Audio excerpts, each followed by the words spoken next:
Hit and run कानून के मामले को लेकर लगातार जब इससे यह नया कानून आया है, ड्राइवरों में काफी असमंजस की स्थिति है। पूरे देश में कई जगह पर इस कानून के विरोध में सड़क पर उतरकर विरोध भी हुआ, लेकिन अब इस पूरे मामले में एक्सपर्ट से चर्चा की गई है और उन्होंने बड़े ही सरल अंदाज में बताया कि आखिर यह कानून है क्या। हिट एंड रन मामले को लेकर क्या नया कानून आया है, कानून से में एक्सीडेंट जैसे मामलों में कितने साल की सजा होती है।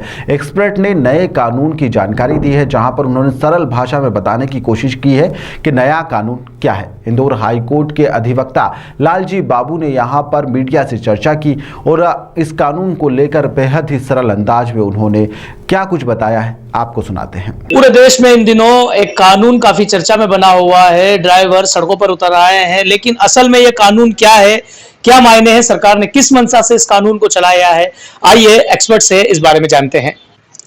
देखिए, पहले तो मैं आपको ये बता देता हूँ कि भारत सरकार ने जो है आईपीसी और साक्ष्य अधिनियम और सीआरपीसी तीनों में संशोधन करके एक तीनों के स्थान पर जो है एक नया कानून लागू कर दिया है।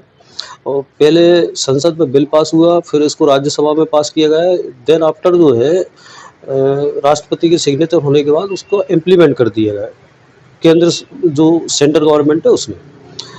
पहले जो हिट एंड रन के जो मामले होते थे उसका ये था कि दुर्घटना वगैरह, कोई वाहन लापरवाही से तेज चलाकर दुर्घटना कर देता था हाईवेज पे या सड़कों पर, तो किसी व्यक्ति की मृत्यु हो जाती थी तो ड्राइवर क्या होता था, वहाँ से भाग जाता था तो उसके खिलाफ कभी कभी तो मुकदमे भी रजिस्टर्ड नहीं होते थे, तो पुलिस क्या करती थी कि अज्ञात व्यक्ति के नाम से एफआईआर लॉन्च कर लेती थी। फिर कुछ दिन बाद वो ड्राइवर थाने पे पेश होता था, इन्वेस्टिगेशन होता था, उस इन्वेस्टिगेशन के बाद जो है मुकदमा रजिस्टर्ड होता था, ड्राइवर की गिरफ्तारी होती थी, कोर्ट में चालान पेश होता था।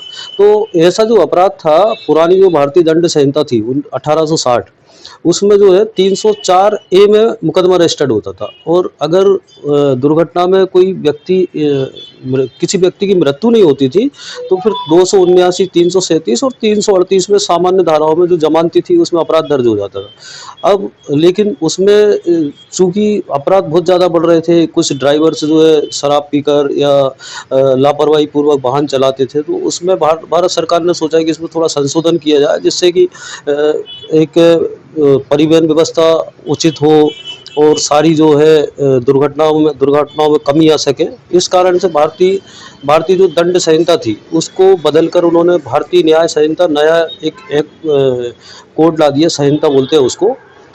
उसकी जो धारा है 106(2) में गैर इरादतन हत्या की डेफिनेशन दी गई है। और उस गैर इरादतन हत्या की जो डेफिनेशन थी उसमें ये कहा गया है कि यदि कोई ड्राइवर लापरवाही पूर्वक या तेज गति से वाहन चला के कोई दुर्घटना कारित करता है और उस दुर्घटना के दौरान ड्राइवर अपने आप को सरेंडर नहीं करता है या पुलिस थाने में या मजिस्ट्रेट को जानकारी नहीं देता है, तो ऐसी स्थिति में जो है उसके खिलाफ पुलिस जो कार्रवाई करेगी हिट एंड रन का करेगी, मतलब कि दुर्घटना करके और स्पॉट से भाग जाना। तो वहाँ पर पुलिस जब इन्वेस्टिगेशन करेगी, अगर ये तथ्य सामने आते हैं कि दुर्घटना करके और भाग गया है ड्राइवर, तो पुलिस उसके खिलाफ 106(2) में एफआईआर लॉन्च करेगी, जो भारतीय न्याय संहिता नई जो लागू की गई है। और उसके बाद उसका जब विचारण किया जाएगा न्यायालय में, तो न्यायालय देखेगा कि ये वाकई में ड्राइवर वहाँ से भागा था या नहीं भागा था। अगर ये तथ्य सामने आते हैं ड्यूरिंग विचारण तो फिर कोर्ट उसको 7 साल तक की सज़ा और अधिकतम 7 लाख रुपए तक का जुर्माना है।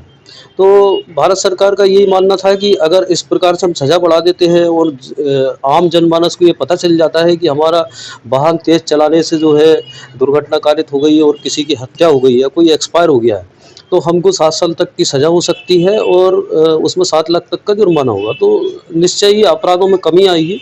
और जो शराब पीकर ड्राइव करते थे या इस तरीके की जो तेज़ गति से वाहन चलाते थे, उस हिसाब से जो है अब सुरक्षित स्थिति लेकर अपने वाहन चलाएंगे। सर, अभी हाल ही में आप देख रहे हैं ड्राइवर हम काफ़ी हंगामा कर रहे हैं। हंगामे को देखते हुए ड्राइवर का कहना है कि यदि कोई वाहन पीछे से बड़े वाहन में घुस जाता है तो उसमें उनकी गलती होगी, या पीछे के टायर में चले जाता है और कोई एक्सपायर हो जाता है, तो ऐसे मामलों में क्या देखते हैं, क्या कहना चाहेंगे? उसमें देखिए पुलिस का इन्वेस्टिगेशन इम्पोर्टेंट पार्ट अदा करेगा। एक्चुअल में पुलिस जो इन्वेस्टिगेशन करती है, तो जहाँ पर ऐसी स्थिति आती है कि कोई आकर खुद अब एक सुसाइड करने के उद्देश्य से वाहन के सामने आ गया, तो पुलिस इस इन्वेस्टिगेशन में उसको रिलीफ दिया जाएगा। और अगर ऐसी स्थिति आती है कोर्ट में जब ट्रायल चलेगा उस केस का, तो ट्रायल चलने के बाद कोर्ट उसको डिसाइड करेगी कि ये वाकई में इसकी लापरवाही थी कि नहीं, तो फिर उस हिसाब से उसका अलग प्रावधान रहेगा। ऐसा नहीं है कि प्रत्येक ड्राइवर को जो है 7 साल की सज़ा होगी और 7 लाख का जुर्माना ही भरना पड़ेगा। ये सिर्फ इसमें ऐसा है कि अगर 106(2) जो बनाई गई है नई भारतीय संहिता, इसमें अगर इसको ज़मानती अपराध कर दिया जाए, तो ड्राइवर को इमीडिएटली जो है थाने से रिलीफ मिल जाएगा।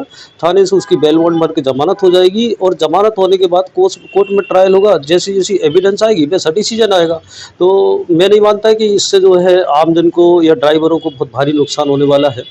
बल्कि कोई ड्राइवर अगर उसके दिमाग में ये रहेगा कि हम तेज़ गति से वाहन चला रहे हैं, या ये चला रहे हैं, या लापरवाही पूर्वक चला रहे हैं, ड्रिंक करके चला रहे हैं, तो वो ड्राइवर थोड़ा सतर्क होकर वाहन चलाएगा, और निश्चय ही जो है दुर्घटनाओं में कमी आएगी इससे। यानी आपका कहना है दुर्घटना में कमी होने के साथ अपराधों में भी कहीं कमी आएगी, क्योंकि कई लोग अपराध की मंशा से भी ऐसे कई मामले देखने में आए हैं। यदि पीछे 2023 की यदि हम बात करें, तो लाखों की संख्या में हिट एंड रन के ऐसे केस है जिनमें लोगों की मौत भी हो गई है, और कहीं न कई लोग आज तक पकड़ में नहीं आए हैं। क्या विचार है आपके?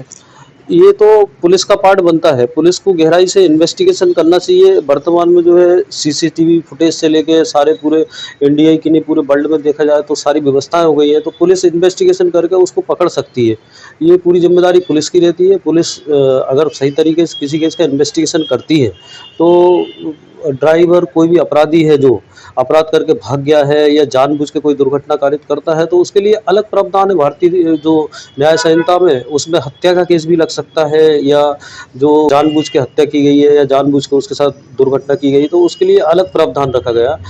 वो ये सारी चीज़ जो है पुलिस के इन्वेस्टिगेशन पे डिपेंड करती है कि पुलिस किस तरीके से उसको इन्वेस्टिगेट करेगी केस को, और फिर वो उसमें अपराधी की मंशा क्या थी, हत्या करने की थी कि उससे गैर इरादतन हत्या हुई है, लापरवाही पूर्वक वाहन चला रहा था, अचानक दुर्घटना हुई है, तो ये पुलिस इन्वेस्टिगेशन में क्लियर हो सकता है। तो निश्चित तौर पर कानून लागू होने के बाद भले ही विरोध हो, लेकिन एक्सपर्ट्स ने, जो लालजी बाबू को हमारे साथ है, इनका कहना है, एक्सपर्ट्स का कहना है कि कानून जनहित के लिए बनाया गया है, ड्राइवरों के हितों के लिए बनाया गया है, आम जन की सुरक्षा को देखते हुए बनाया गया है, और इनके मुताबिक कानून कैसा है, क्या बॉडी है इस कानून की, कितना लाभ रहेगा कानून का आम जन को, सब इन्होंने आज बताया है। अब देखना होगा इस कानून को लेकर आगे सरकार का क्या रवैया रहता है, और हड़ताल जैसी जो स्थिति बनी हुई है यह कहाँ थमती है। सतीश शर्मा,